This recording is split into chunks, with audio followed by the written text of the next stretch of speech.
Do you have boyfriends? Boyfriends हाँ। अच्छा। उसने अपना तारुफ कराया कि मैं फलाने की गर्लफ्रेंड हूँ। ये सारा कद्दू माफिया क्या है? जब हम गर्ल और बॉय थे हमारी तो फ्रेंडशिप थी नहीं, मुझे पता ही नहीं था आप कहाँ हैं। एक नामहरम होता है, एक महरम होता है। ये गर्लफ्रेंड कहाँ से आ गई, बॉयफ्रेंड कहाँ से आ उस गई? जमाने में गर्लफ्रेंड और बॉयफ्रेंड कहना ऐसा मायूब था जैसे खुदा ना खास्ता पता नहीं कोई बुरी बात कह दी है। खानदानी लोगों में अभी भी है। हाँ, हाँ। मायूब है। फौत हुए अंदर बहरिए हैं, वो भी उठ उठ के कहेंगे। लेकिन ऐसे पूछना कि डू यू हैव बॉयफ्रेंड्स इसका मतलब कुछ और है। ओपनली जहाँ पर नामहरम के साथ मोहब्बत को इतना हाईलाइट किया जाएगा, नाक से खींच रहे हैं या कोई भर भरा के पी रहे हैं, सूंघ रहे हैं, उसकी वजह से उनका आपस में रिलेशन हुआ और फिर वो कपल बन के और नशे भी कर रहे हैं साथ।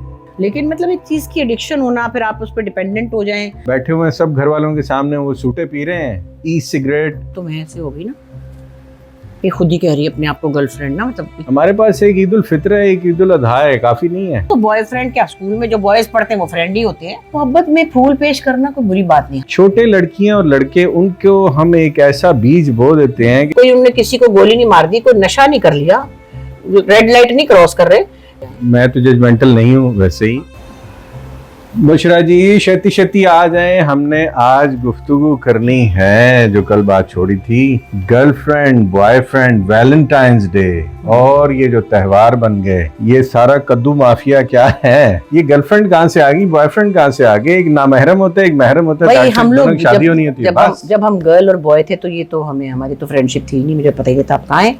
लेकिन उस जमाने में गर्लफ्रेंड और बॉयफ्रेंड कहना ऐसा मायूब था जैसे खुदा ना खास्ता पता नहीं कोई बुरी बात कह। खानदानी लोगों में अभी भी है। हाँ, मतलब मेरी कोई जानने वाली, मैं नाम नहीं ले रही, तो मैं नई आई थी कराची, तो मेरी गोद में नरीमान 1.5 साल की थी, तो मुझे पहली दफा मिली तो उसने अपना तारुफ कराया कि मैं फलाने की गर्लफ्रेंड हूँ। तो मैं ऐसे होगी ना, ये खुद ही कह रही है अपने आप को गर्लफ्रेंड ना, मतलब इतनी कोई मैं छोटा दिमाग लेके आई थी वहां से इस्लामाबाद। तो उसके बाद तो नॉर्मल बात है बॉयफ्रेंड। और फिर हमारे घर कोई एक मेहमान भी आई थी, वो भी मशहूर थी, उनकी बेटियां जो थी वो मेरी बेटियों के साथ थोड़ी देर उन्होंने वक्त गुजारा, कोई शायद 8th 9th में पढ़ती थी, तो मैं उनके साथ बाहर बैठी थी। तो जब वो चली गई तो मैंने कहा कि हाँ बेटा कैसा रहा, कह ली अम्मा, वो पूछ रही थी डू यू हैव बॉयफ्रेंड्स, उनकी बेटी पूछ रही थी बॉयफ्रेंड्स। हाँ, अच्छा, फ्रेंड भी नहीं, फ्रेंड्स ही। मेरी बेटियों ने कहा अम्मा, हाँ। जो क्लास फेलो थे इनके साथ, क्योंकि हम तो गर्ल्स स्कूल में पढ़ते थे, ये तो बॉयज स्कूल में पढ़ती थी। लेकिन ऐसे पूछना कि डू यू हैव बॉयफ्रेंड्स इसका मतलब कुछ और है, तो वो पता नहीं, अब ये तो खुद सुना नॉर्मल सी बात हो गई है, लोग कहने लग गए कि वी हैव बॉयफ्रेंड्स और गर्लफ्रेंड्स।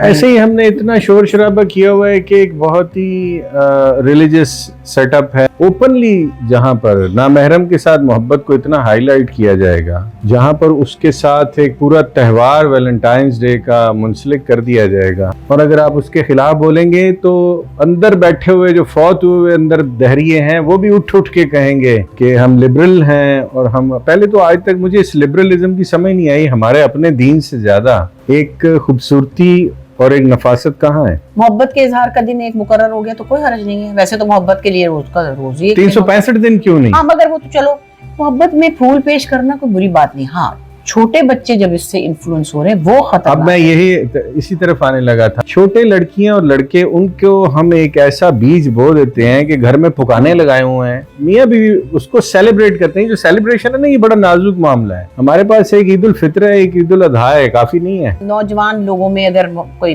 रिश्ता है किसी तरह का, कोई कमिटमेंट है, कोई मंगनी है, कोई जो भी समझ लें आगे का कोई कमिटमेंट है, वो एक दूसरे को अगर मोहब्बत के दिन को फूल दे दे तो कोई इतना बड़ा नुकसान नहीं हो। बच्चों के साथ ये वैलेंटाइन वगैरह की बातें ना की। मैं ये कह रहा था कि जब आप एक त्योहार को, उसके बैकड्रॉप में क्या है, खुशी मनाना, उस किसी भी बात को सेलिब्रेट करना, छोटी सी बात को भी बड़ी अच्छी बात है। वो एक ग्रेटिट्यूड में आती है, शुक्रगुजारी का मैं उसको पहलू समझता हूँ कि आपने अच्छे कपड़े पहने, आप अल्लाह का शुक्र अदा कर रहे हैं और उसको सेलिब्रेट कर रहे हैं। बट जो बैकग्राउंड है, अब ये कपड़े तो नहीं है, वैलेंटाइंस डे जो है ये कोई आम बात नहीं है। इसका मतलब ये है कि you should have a boyfriend और गर्लफ्रेंड, राइट?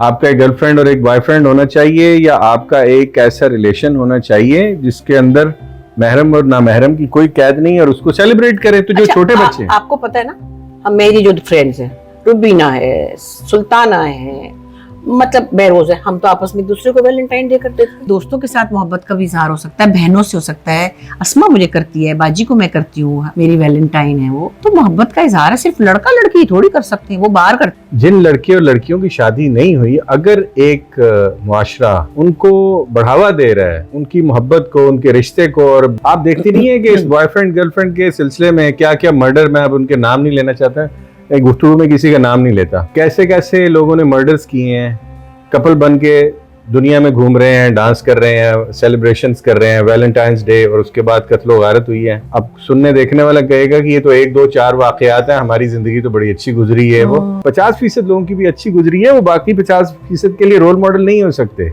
इसलिए इस मामले को कहीं ना कहीं तो डिस्कस करना पड़ेगा ना, कि हमारे मुआशरे के अंदर ये जो बॉयफ्रेंड और गर्लफ्रेंड का एक रोमांस शुरू हो गया है, और उस मामले का रोमांटिसिज्म शुरू हो गया। भाई लड़की और लड़के ने एक दूसरे को पसंद करना है तो ही शादी करनी है, इसमें बुरी बात क्या है? एक दूसरे को देखेंगे, सुनेंगे, समझेंगे, हाँ करते हैं तो एक दूसरे को समझे हैं, तो घर वालों को बताया है तो चलो शादी। मेरा इशू ये है कि उसको एक त्योहार की तरह बना देना, उसका रोमांटिसिज्म बना देना, और जो छोटे बच्चे बच्चियां आ रहे हैं जिनके अभी ना पुख्ता है, के बच्चे जा रहे हैं, 10-12 साल का लड़का या लड़की है, उनको हम इतना रोमांटिकली चार्ज कर देते हैं कि वो ग्रेड 5 4 6 में कह रहे होते हैं कि मुझे शादी करनी है 2 साल बाद, या मुझे फलां अच्छा लगता है या अच्छी लगती है। 10-12 साल के बच्चों में ये डिस्कशन शुरू हो गई है। अब उसके अंदर ये सोसाइटी का लिबरल होना, कंजर्वेटिव होना, इस गुफ्तगू को छोड़ें, लेकिन उसके कॉन्सिक्वेंसेस क्या हैं? इसको कौन ठीक करेगा? बहुत कुछ ठीक करने वाला है। और क्या क्या ठीक करेंगे आप? सबसे पहले तो मुझे आप ये बताएं, ये जो आजकल हर बात पे टॉफियों में नशा मिल रहा है, उसका क्या करना है? नशे के ऊपर तो बुशा जी बहुत दफा मैंने बात मतलब है की। कि ये हैरानी होती है मैं सुन के कि स्कूलों में कोई मैंने टॉफियों की तस्वीर देखी कि ये वाली टॉफियां ना खाएं, इसमें कुछ नशा है, और ताकि बच्चे एडिक्ट हो जाए वो खरीदें। अच्छा, आप देखें, ये भी जो कपल बन के घूम रहे हैं ना, बॉयफ्रेंड गर्लफ्रेंड, उनके बीच में यूथ के अंदर बहुत सारे ऐसे रिपोर्ट हुए हैं मामलात कि वो नशा इकट्ठे करना उनकी दोस्ती की वजह ही वो नशा है। वो पार्टी कि वो जो नाक से खींच रहे हैं या वो भर भरा के पी रहे हैं, सूंघ रहे हैं, उसकी वजह से उनका आपस में रिलेशन हुआ, और फिर वो कपल बन के और नशे भी कर रहे हैं साथ, और पूरे का पूरा मुआशरा। और इसके ऊपर पहले भी मैं एक दफा बात कर चुका हूँ इसी प्लेटफॉर्म पे, जो वेब, ये जो कूल बन के फिर रहे हैं लोग इस वक्त, कहीं भी खड़े होंगे बस वो एक खुशबूदार सा सूटा लगाएंगे, लड़की या लड़का, घरों में लड़कियां लड़के बच्चे आपस में बैठे हुए हैं, सब घर वालों के सामने वो सूटे पी रहे हैं, ई सिगरेट। कि मतलब एक चीज की एडिक्शन होना, फिर आप उस पर डिपेंडेंट हो जाएं, फिर वो चीज अच्छी ना हो आपकी सेहत के लिए, दांतों के लिए, फेफड़ों के लिए। मैंने एक जगह पढ़ा सुना कहीं कि जो ऑर्गेनिक टोबैको है उससे ज्यादा ये वेब खतरनाक है। और हमारे मुआशरे के अंदर, हमारे इर्द गिर्द घरों में बच्चे बच्चियां फैमिली सब बैठ के पी रहे हैं, एक हाथ में मोबाइल है, दूसरे में वेब। वो अपनी तरफ से निकोटीन फ्री पी रहे हैं। हाँ, वो चल, अरे उसमें ज्यादा निकोटीन है, और वो एक खुशबू सी होती है बड़ी उसकी, और वो चल से चल पूरा खानदान लगा हुआ, दिन रात लगा हुआ है, और कोई पूछ नहीं रहा। वो कह रहे कोई सिगरेट थोड़ी पी रही है। प्लेन्स में भी अलाउड नहीं है, वेब भी नहीं अलाउड। अरे मैंने उस दिन एयरपोर्ट पे देखा, एक साहब बहुत अच्छा खूबसूरत सा नौजवान, उसने एयरपोर्ट पे खड़ा था और इधर उधर यूं देख रहा था चोरों को, बहुत ई सिगरेट का सूटा खींचा और गटम पी गया।